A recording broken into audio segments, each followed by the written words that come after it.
E para complementar essa pergunta também, uma pergunta que muita gente faz para a gente recebe direto, é por que o São Luís Barsi não investe no exterior?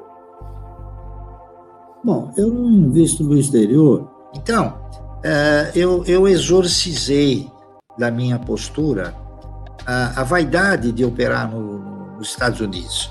Primeiro porque eu interpretei, nós temos tantas dificuldades pela frente, que investir no exterior significa dizer uma dupla dificuldade, ou uma tripla dificuldade, entendeu?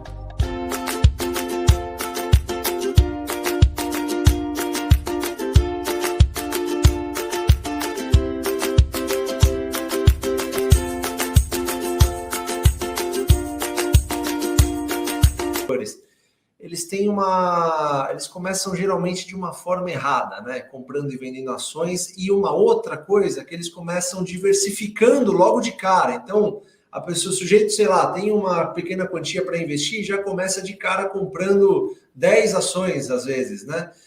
Como é que acontece a diversificação, no seu modo de entender? Qual que é a melhor forma dela ser feita?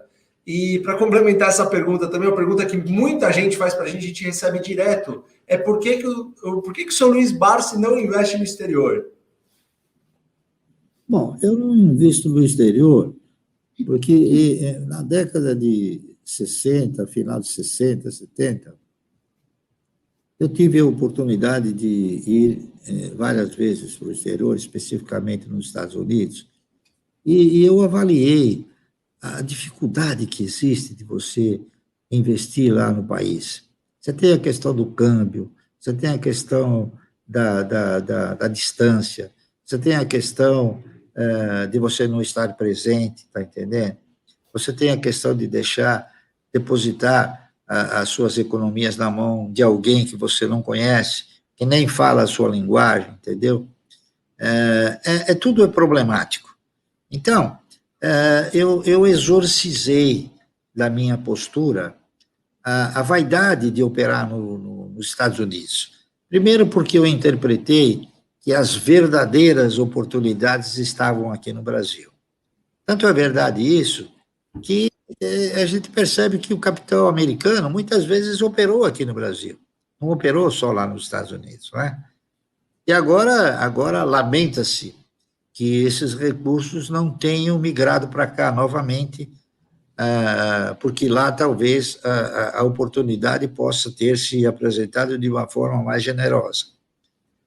Eu digo o seguinte, eu não talvez por um sentido patriótico, né, invejável, mas também pelo sentido patriótico, eu acho que nós temos que investir no nosso país para ajudar que este país cresça, que este país se desenvolva, não é isso? Nós temos tantas dificuldades pela frente que investir no exterior significa dizer uma dupla dificuldade ou uma tripla dificuldade, entendeu? Então, eu continuo acreditando e estou convicto que as grandes e boas oportunidades estão aqui. Por quê? Porque nós temos inúmeras empresas que ainda elas são cotadas abaixo do seu valor de patrimônio, não é isso? E isso faz com que a gente tenha uma expectativa favorável em relação a eventuais ganhos por valorização. O Banco do Brasil é um deles. O Banco do Brasil hoje está cotado a 35 e alguma coisa, não é isso? O valor patrimonial dele, se a memória não me trair ainda, ele é superior a R$ 37, próximo de 38. E é claro que esse valor patrimonial deve prosperar um pouco mais, tá certo? Então, você compra ações de uma empresa abaixo do seu patrimônio, você não tá absolutamente incorrendo nenhum risco. Eu estou falando do Banco do Brasil como um exemplo, mas nós temos inúmeras empresas que prosseguem sendo cotadas abaixo do seu valor de patrimônio. Por isso é que eu acho que a grande oportunidade está aqui, tá certo? Talvez também pela forma com que o brasileiro opera, não é isso? Você acabou de mencionar um fator que me parece significativo. Ou seja, o indivíduo, quando resolve ingressar no mercado, a primeira coisa que ele faz, ele dá início a um fundo de investimentos, né? Um fundo especulativo. Ou seja, a forma como ele vem, ao invés de pulverizar os seus recursos em 10, 12 empresas, talvez fosse preferível comprar um fundo, que a empresa, o fundo já teria uma postura melhor assim, melhor definida, né, em termos de custos. Mas a grande realidade é o seguinte, é que é por isso que é importante, cada vez que alguém resolve ingressar no mercado, ele procurar o profissional para o segmento a que ele está propenso a seguir, não é isso? Se ele quiser ser um especulador, tem que procurar alguém que conheça bem a especulação. Se ele quiser ser um investidor, ele tem que procurar um profissional que tenha este gabarito, que tenha esta formação, correto? Então, você tem aí um visual que, quando você vai especular, geralmente você compra uma ação para especular, você não compra 10, você compra uma, né? Só que quando você vai investir, você compra 10, não compra uma.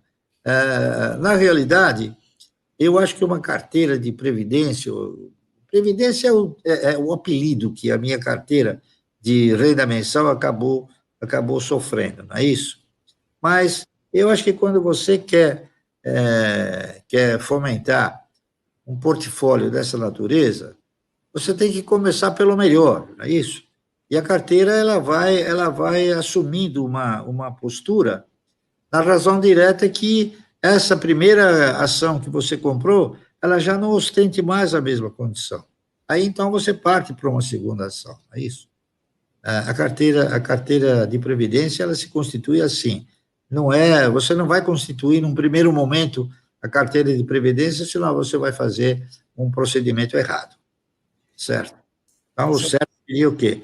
Você comprar o melhor dentro da aspiração, né, que você teve para ter uma renda mensal. A partir do momento que esta ação que você comprou para ter uma renda mensal, ela já não esteja produzindo a mesma renda mensal, então você passa a comprar uma outra que tenha esta característica de produzir uma renda mensal. É isso aí. Isso aí é óbvio. Só que, lamentavelmente, o indivíduo, motivado talvez por fantasias, ele exorciza o óbvio, né? Em muitas ocasiões, ele prefere a fantasia do que o óbvio. Então, você veja alguns profissionais, algumas pessoas ligadas à orientação no mercado, estimulando o indivíduo a acreditar que ele vai ganhar 1000%, que ele vai ficar rico de repente. Sincero, honestamente, eu não acredito que ninguém fique bilionário de repente, está entendendo? Eu acredito que o cidadão possa ganhar muito dinheiro e acredito que ele possa ficar, não milionário, bilionário, mas ele tem que ter um time, tem que ter um tempo, certo?